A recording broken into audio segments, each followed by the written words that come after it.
Assalamualaikum warahmatullahi wabarakatuh. Alhamdulillah, alhamdulillahirabbil alamin. Wassalatu wassalamu ala asrofil anbiya'i wal mursalin wa ala alihi wa ashabihi ajmain.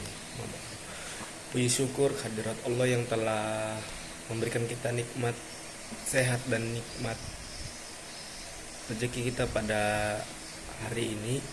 Semoga apa yang Allah berikan bisa bermanfaat untuk kita semua. Perkenalkan, nama saya Rangga Yudhistira dan sekelompok dengan Fahrilo. Jadi kali ini saya akan membawakan ceramah tentang Al-Quran adalah sebuah petunjuk. Jadi mungkin teman-teman semuanya pernah berpikir bahwasannya banyak di dunia ini yang masih menjadi perselisihan atau masih menjadi pertentangan, dan adapun di dunia ini juga masih banyak hal-hal yang keliru. Semisal di dalam hidup kita masih sering kehilangan arah. Kita nih arahnya mau kemana sih?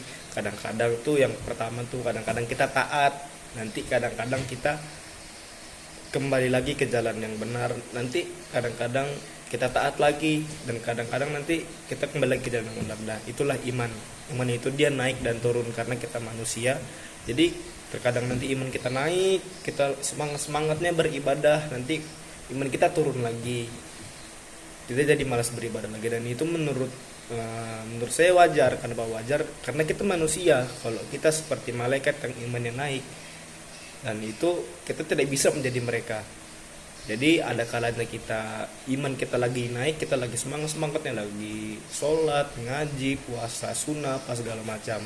Tapi pada saat iman kita turun, kita bahkan mungkin kita tidak sholat, bahkan kita mungkin tidak ngaji atau tidak berpuasa. Yang penting jika kita melakukan itu ialah kita bisa kembali ke jalan yang benar. Jadi kita sudah turun nih, kita lagi ngedown mental kita. Nah, nanti jangan juga keterusan sampai lama kelamaan. Adanya kita sadar diri kayaknya ini aku sudah terlalu jauh jalanku dari Allah. Mungkin aku bisa kembali deh pelan-pelan. Contohnya kembali pelan-pelan pun juga ada caranya. Yang pertama itu kita bisa kembali sholat dulu 1 waktu 2 waktu, nanti pelan-pelan sampai 5 waktu. Nanti puasanya Senin Kamis dulu, nanti kalau bisa baru puasa-puasa yang lain-lainnya. Nah, jadi saya ingin mengutip di ayat Al-Quran itu dalam surat Al-Qalam ayat 52 yang berbunyi, dan Al-Quran itu tidak lain hanyalah peringatan bagi seluruh dunia. Nah, jadi di dalam Al-Quran itu kan sebenarnya banyak peringatan-peringatan yang mungkin kita ini sebenarnya sudah tahu dan kita sebenarnya sudah pernah baca, tapi kita ini belum sadar. Kayak semisal tidaklah munculnya hari kiamat, ketika banyaklah tanda-tanda kiamat, tapi apa yang sudah ditulis di Al-Quran itu terkadang kita ini masih belum sadar. Kayak sudah ada tanda-tandanya ini seperti ini, tapi kok belum ada kesadaran dari diri sendiri seperti itu. Ada juga nah ini dalam surat An-Nahl ayat 64, dan kami tidak menurunkan kepadamu Al-Quran ini melainkan agar kamu dapat menjelaskan kepada mereka apa yang mereka perselisihkan itu, dan menjadi petunjuk dan rahmat bagi kaum yang beriman. Nah, jadi kalau semisal nih kita nih lagi bingung kayak bagaimana sih cara hidup yang benar, bagaimana sih pola tidur yang benar, bagaimana sih pola makan yang benar, sebenarnya di Al-Quran itu sebenarnya sudah dijelaskan semua tentang itu. Bagaimana caranya kita bersedekah, bagaimana caranya kita sholat 5 waktu itu untuk apa sih tujuannya, kayak semisal kayak gitu. Jadi banyaklah sebenarnya di Al-Quran ini sudah petunjuk itu sudah lurus, dan dari kita aja yang tinggal menjalankan dari petunjuk dari Al-Quran tersebut. Namanya kita manusia juga ya, jadi terkadang tuh kita kayak semangat, kayak sudah kita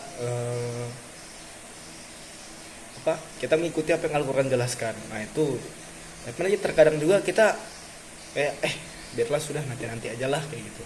Jadi kayak gitu teman-teman. Jadi dari surat An-Nahl ini yang bisa kita ambil kesimpulannya, jadi Al-Quran ini sudah turun, sudah jelas turun, dan turun ini untuk kita sebagai umat Nabi Muhammad SAW. Jadi bagaimana kita lagi nih menjalankan petunjuk, menjalankan apa yang sudah diberikan kepada Allah Subhanahu wa taala untuk kita, dan kita implementasikan di kehidupan kita sehari-hari. Saya pernah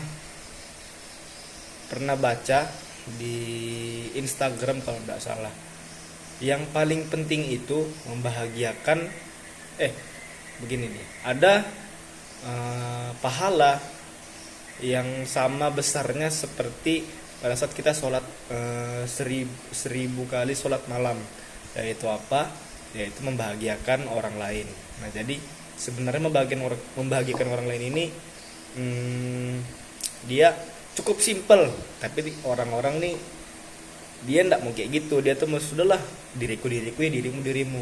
Jadi sebisa mungkin kalau teman-teman di sini tidak menemukan orang baik, dan kalau misal teman-teman tidak menemukan orang baik, maka jadilah salah satu dari orang baik tersebut.